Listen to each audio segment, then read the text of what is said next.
Welcome. Last time we forged trash can Damascus, and it went like this. I took mostly flat bits of Damascus cutoffs, added a solid bit of 15 and 20 to one side, tack welded everything together. Then we crammed it into a canister with steel powder to fill the gaps, and forge welded everything together under a press. That knife was forged, and it looked like this. And then we ground it and etched it, and it looked like this.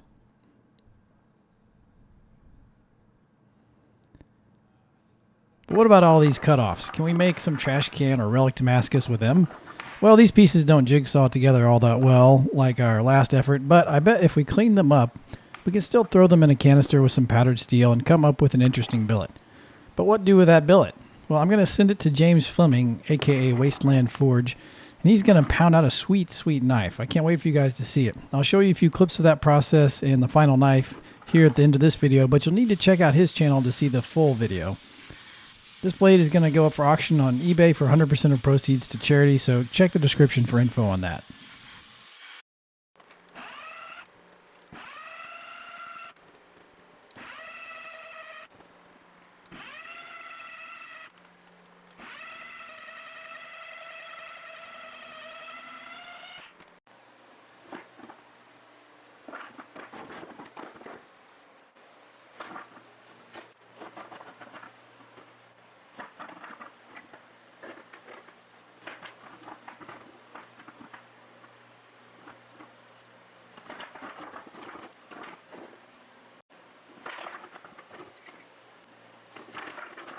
So that's a decent amount of metal. Let's get it into a canister with some powdered steel, and then we'll start forge welding that together into a billet.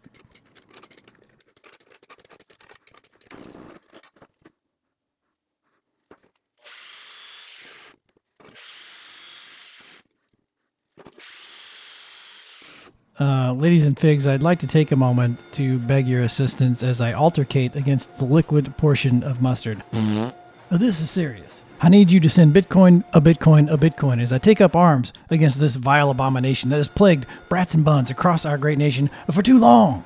I will use these funds to pay my children to expel Satan's phlegm fluid from the mustard containers in my own house on a daily basis until I tire of such activities, which should be about a day and a half. All remaining funds will be used to replace my DeFi 3.0 crypto losses. So, to say not this time to the liquid portion of mustard now. This message was paid for by the vomitous green serum at the bottom of Steve's pickle jar.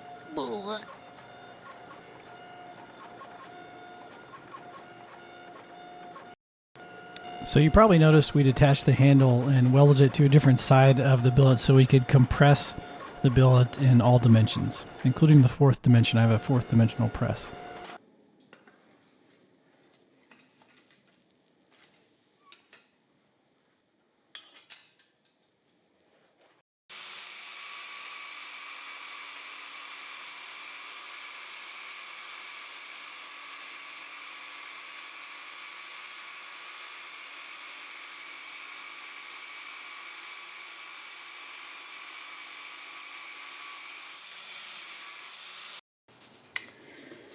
So you see this little thing right here, that's sort of a bad, it didn't weld there. And the reason is because when it got cattywampus, I tried to smush it down and it got zigzagged.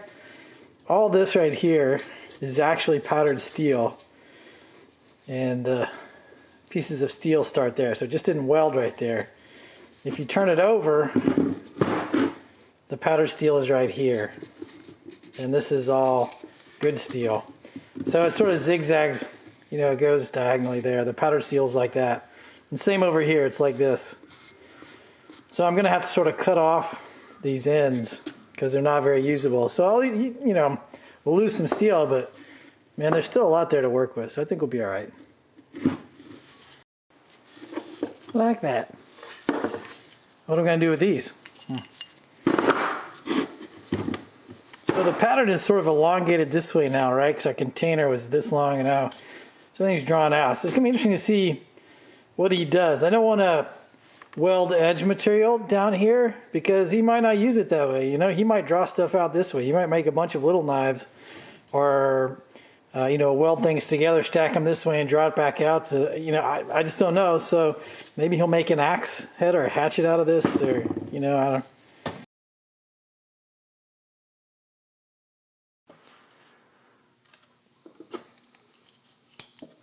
You can sort of see what we got going on here. We got little bits of the Damascus pieces in here.